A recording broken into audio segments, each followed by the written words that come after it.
이 시간 함께 보실 말씀은 시편 46편 1절에서 11절까지 말씀입니다. 시편 46편 1절에서 11절까지 읽도록 하겠습니다. 하나님은 우리의 피난처시오 힘이시니 환난 중에 만날 큰 도움이시라. 그러므로 땅이 변하든지 산이 흔들려 바다 가운데 빠지든지 바닷물이 솟아나고 뛰놀든지 그것이 넘침으로 산이 흔들릴지라도 우리는 두려워하지 아니하리로다. 셀라.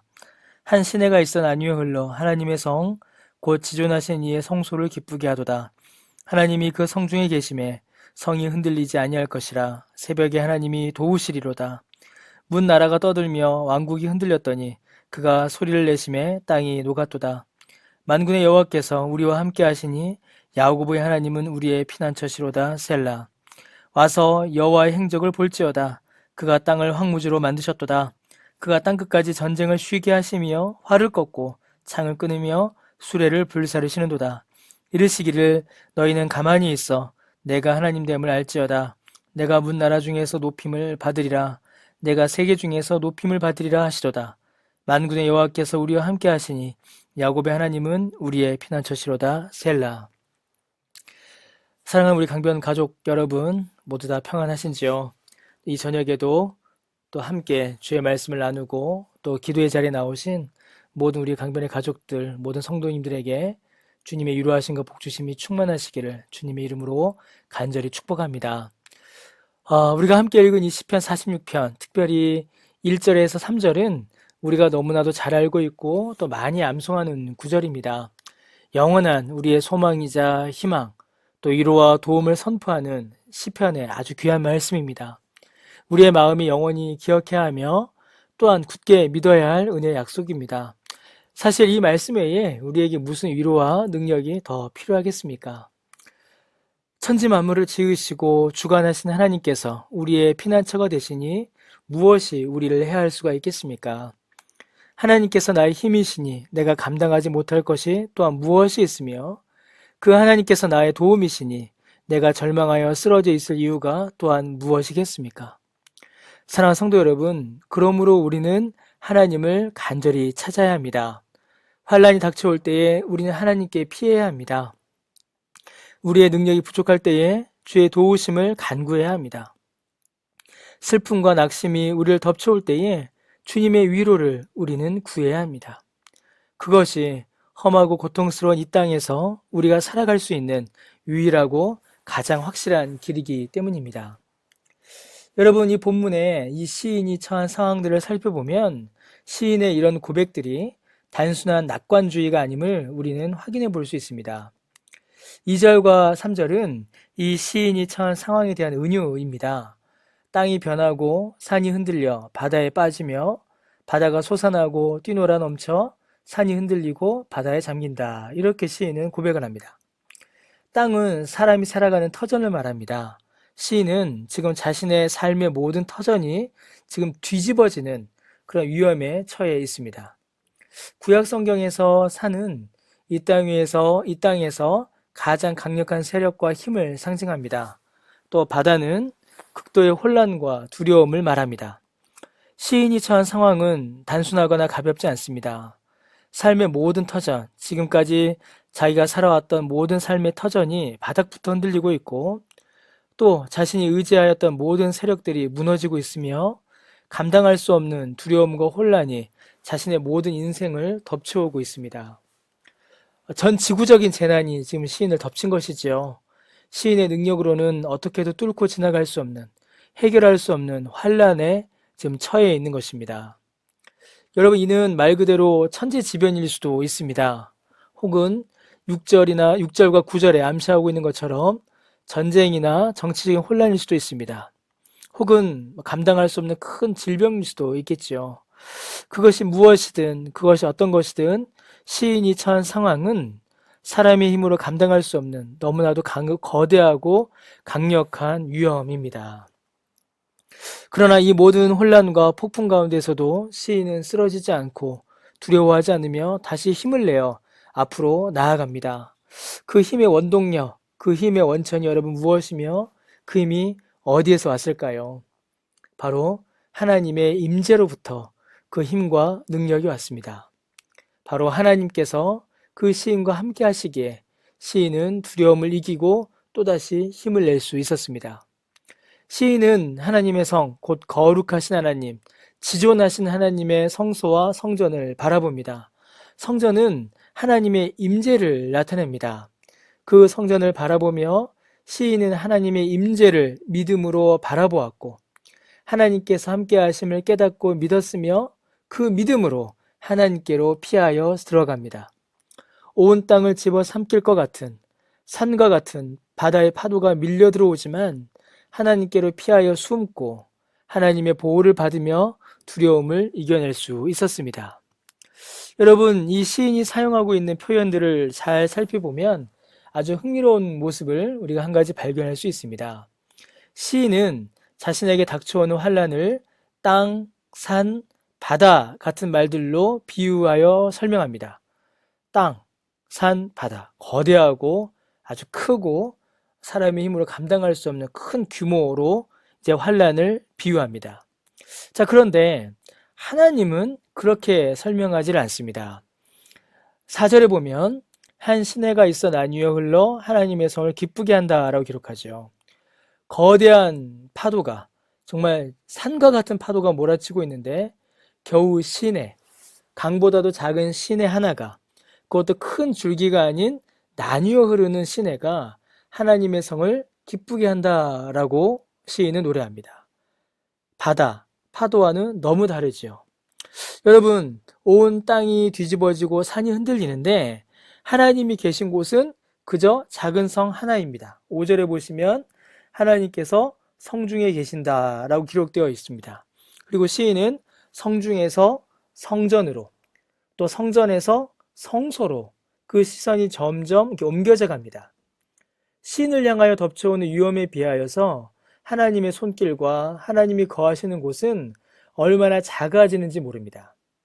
큰 바다와 비교할 수 없이 작은 시내, 거대한 산보다는 훨씬 작은 성, 그것도 성 안에 있는 성전, 그것도 성전 안에 있는 성소, 그렇게 하나님을 설명하는 단어들은 점점 더 작아져 가죠.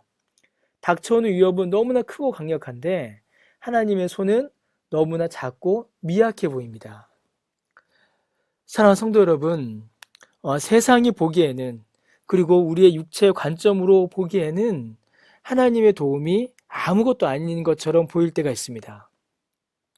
참으로 하나님의 도움은 미미하고 하나님의 손길은 무언가를 기대하기가 어려울 만큼 작게 보일 때가 있습니다.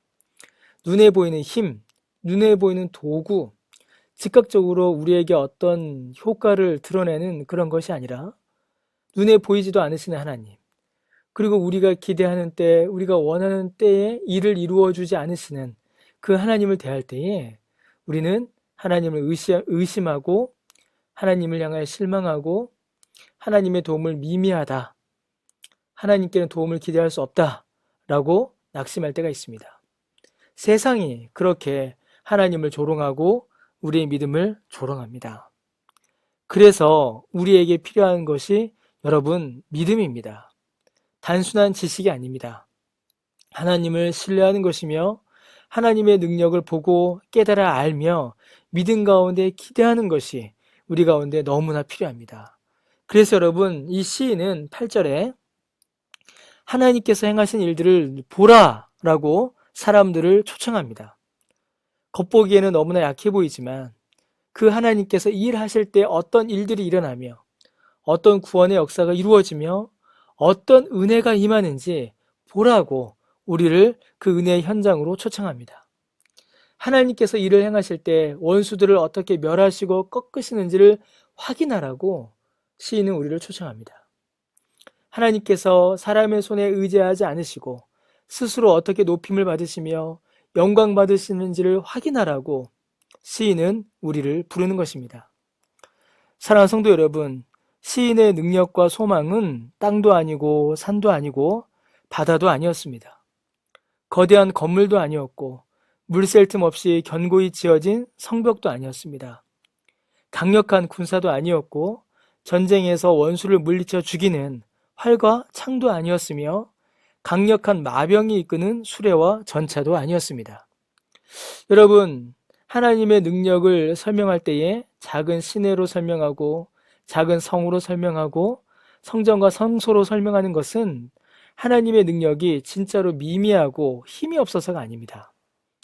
하나님의 능력은 눈에 보이는 것으로는 그려낼 수 없기에, 하나님의 능력은 눈에 보이는 것, 손에 잡히는 것으로는 설명할 수 없기에, 그것과는 비교할 수 없이 크고 완전하기에 하나님의 능력을 그렇게 설명하고 있는 것입니다. 여러분, 시인의 소망은, 능력과 위로는 하나님이셨습니다. 시인과 함께 하시는 하나님, 시인이 살아가는 그 시간과 장소와 상황 가운데 임재하시는 하나님이 시인의 능력과 소망과 위로였습니다. 하나님의 임재가 능력이었습니다. 성전은 바로 그 하나님의 임재를 나타냅니다.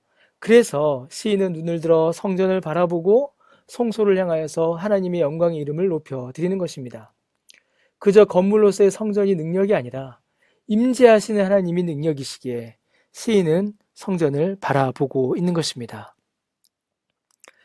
사랑하는 성도 여러분, 이제 우리에게는 눈으로 보이는 건물로서의 성전은 없습니다. 건물로서의 성전은 이미 사라졌죠.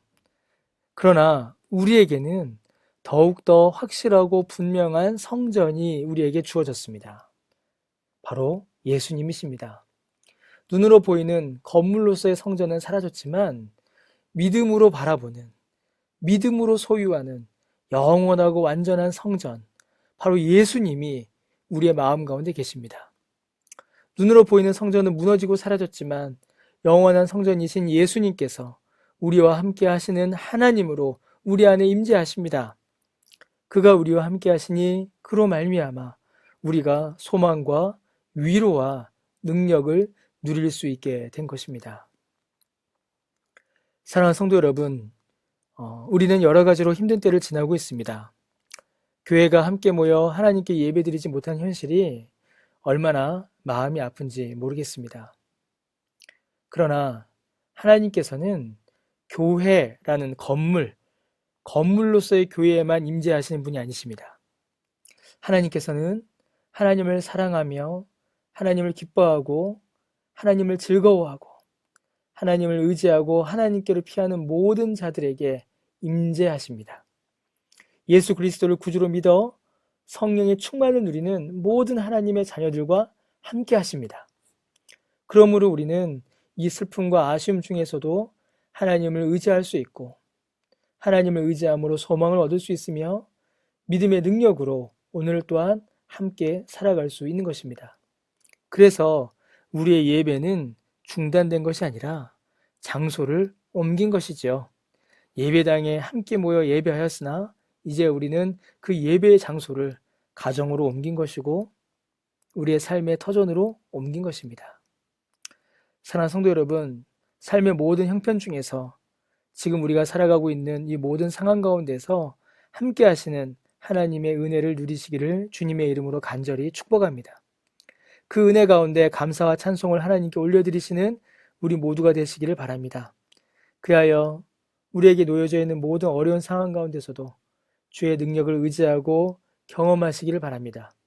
그리하여 일상의 예배를 하나님께 드리시고 또 우리가 주일에 교회에 다시 모여 하나님께 예배 드릴 때에 그 은혜를 서로 간증하고 그 은혜를 서로 감사하고 함께 기뻐 찬양하는 우리 모두가 될 줄로 믿습니다. 주님의 그 은혜 가운데 늘 거하시는 저 여러분 우리 모두 되시기를 주님의 이름으로 간절히 축복합니다. 함께 기도드리겠습니다. 하나님은 우리의 피난처시요 힘이시니 환난 중에 만날 큰 도움이십니다. 우리는 두려워하지 않고 주님만 의지하여 기뻐 찬양하며 이 세상을 나아갑니다. 하나님, 우리 가운데 임재하신 하나님, 그 하나님의 임재의 은혜를 늘 경험하며 그 믿음의 능력으로 살아가는 우리 모두가 될 수 있도록 은혜를 내려 주옵소서.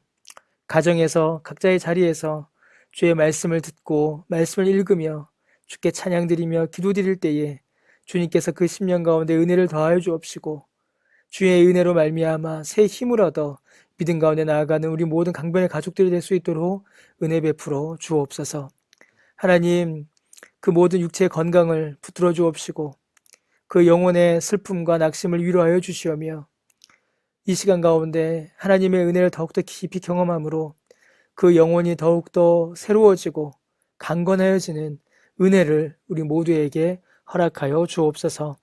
감사드리며 예수님의 이름으로 기도드립니다. 아멘.